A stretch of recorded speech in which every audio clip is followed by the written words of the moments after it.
So recently I suffered and had a massive asthma attack, and I didn't even realise that it was an asthma attack at first.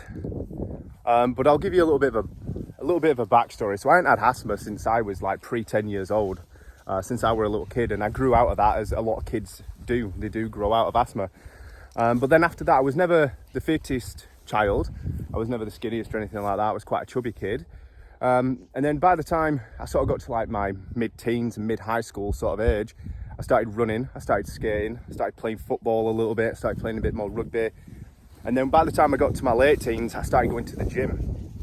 And this is where I proper, like, really fell in love, like with working out and exercise and training and stuff like that. So I started going to the gym, and I got quite big. Obviously, as most teenagers do, I just want to go in and lift as much weight as possible. And like I say, when I was doing all this, I've never had an issue with my asthma, never cropped up or anything like that at all whatsoever. And then I started thought, right, well, I need to drop a little bit of excess body weight, because I just ate everything in sight. Obviously back then, like I didn't know what I know now, and I just ate everything in sight and just like did as much to get as big as possible, lift as much weight as possible and stuff like that. But obviously things have changed, my views have changed on that. So alongside, when I was back in the teens, I started training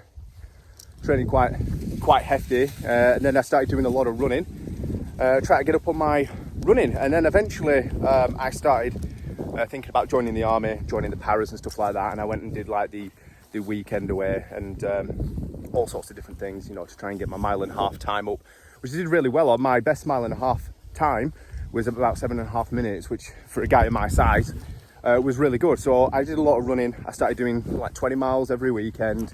You know, once I worked up to it, I didn't just start with that, obviously. I started doing 20 miles every weekend. I used to run 5 miles every other day. I used to have a quick route now, man. I used to go running majority of days, most mornings, stuff like that. So my fitness got up like really high. So I had a really good level of fitness. Like I was really I ate right, I cut a lot of body fat down, I was training still, I was doing a lot of running. So like I said, my base level of fitness was actually quite high. I could just run and stuff like that. So I ended up doing like charity runs, charity events. I used to do half marathons and stuff like that. So I was generally fit, I was like pretty healthy. And that continued on, and obviously that tailored off a little bit when I had kids and what have you. Life took a little bit of a change, so I don't do as much anymore, and I actually didn't do as much running anymore. Work life got in the way and what have you as I got older, which is unfortunate. But I still trained, still did quite a lot of training, did like quite a bit of conditioning and stuff like that. But let's skip forward. So skip forward. I started to suffer with hay fever in like these sort of times when it got to like high pollen seasons and stuff like that. And it was grass seed, which I've recently found out that the majority of my allergies are 2-3 different types of seeds and grass. So when they're doing the grass cutting and stuff like that, it absolutely sets my hay fever off. It's absolutely crackers, man. And I suffered with hay fever really bad.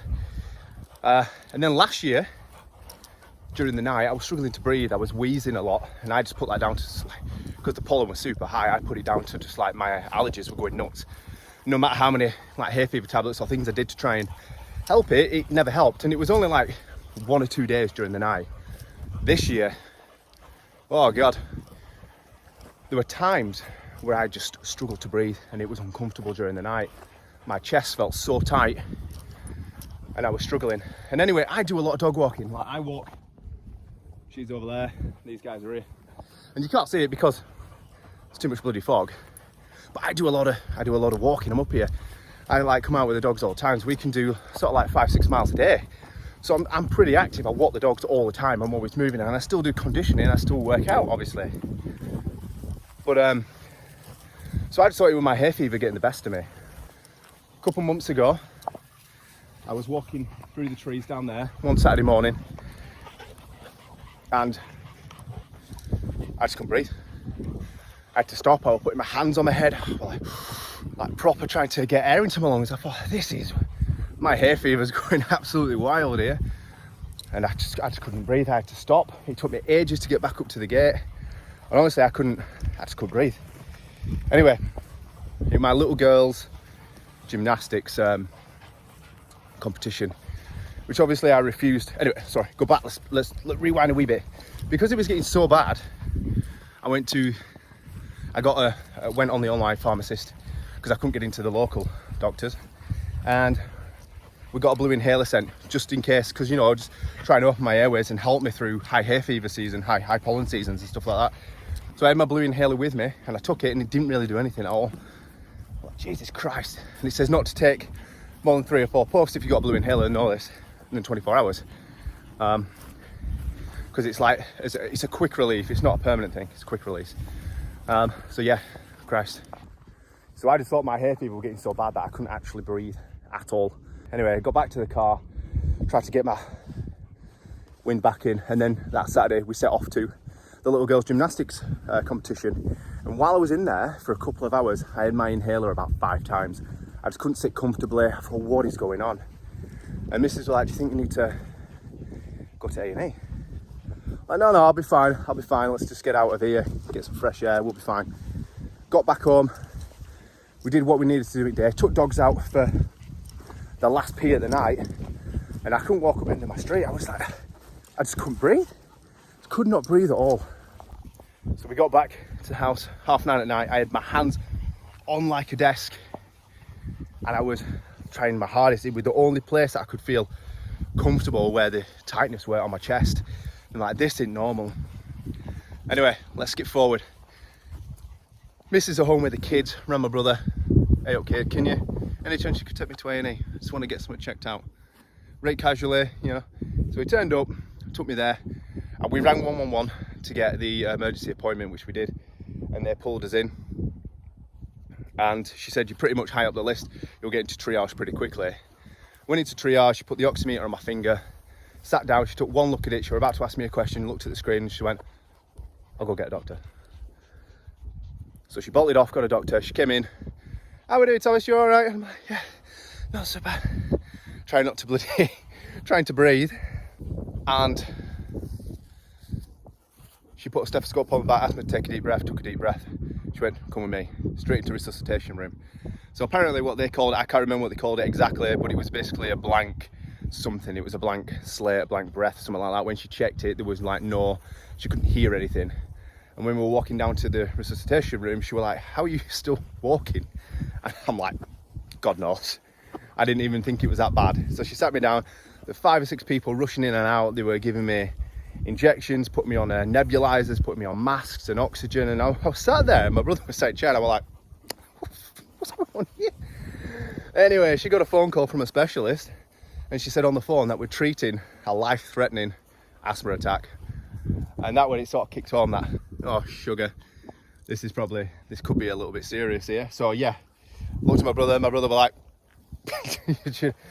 anyway, so they rushed in and out. I were in hospital over the weekend, oxygen, nebulizer, stuff like that, won't let me go home and stuff like that. And they basically said, if I hadn't been so active and fit and healthy walking these guys up in the malls and stuff like that, the story could have been a little bit different. She said, because your oxygen was so low, they was actually really worried about me when I were in the resuscitation room, but I honestly didn't think it was that bad. So they put me on the brown inhaler and give me an extra blue inhaler for when I need it.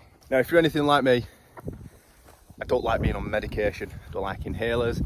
I don't like to be on it. I like to let my body do its own thing. So this is what I'm doing now. Now we're out of hay fever season, I've reduced my brown inhaler, which the doctor said this was fine, by the way, and just checked my peak flow, and my oxygen levels are fine, peak flow is fine, so I've stopped my inhalers. But what I'm doing now is I am back on running, I am back on serious conditioning work. I am going to get my cardiovascular level back up to what it was. Like, I'm 35, this running was done like 10 years ago, 10 years more ago, like 15 years ago even. I'm going to get back to that. I'm going to get back to that level. I'm going to train hard. My conditioning has gone up. I've started adding extra conditioning work. I'm going to strength train even more. I'm going to add a lot more cardio into my thing and do a lot more rowing, a lot more running. Because at the end of the day, I want to be able to run. I want to be able to keep up with the kids, and I don't want to get to like 50, 60 years old and just not be able to keep up with the kids and stuff like that. So this is what I'm doing now. 3 days a week, we train at home with the wife because she does 3 days. And we will do conditioning, we will do kettlebell workouts and strength training. And then on the other days, I will continue on with the walks with these guys, obviously, got to be walked. and I'm going to start adding extra cardiovascular work in. I'm going to start doing running. Now, people say that you don't need running, stuff like that. It's not good for your joints, blah, blah, blah, blah, blah, blah, blah, blah. But it works, and I want to be able to run. I don't want something to happen and me not be able to run after one of the dogs or one of the kids. Keep up with them. That is the plan. That is the absolute plan. Because I'm not dealing with asthma. I'm not dealing with inhalers for the rest of my life. I refuse to be on it. I want to be fit and healthier. So, back on it. That's the game plan. Little story for you. I'm going to get back on it, and we're going to record the process.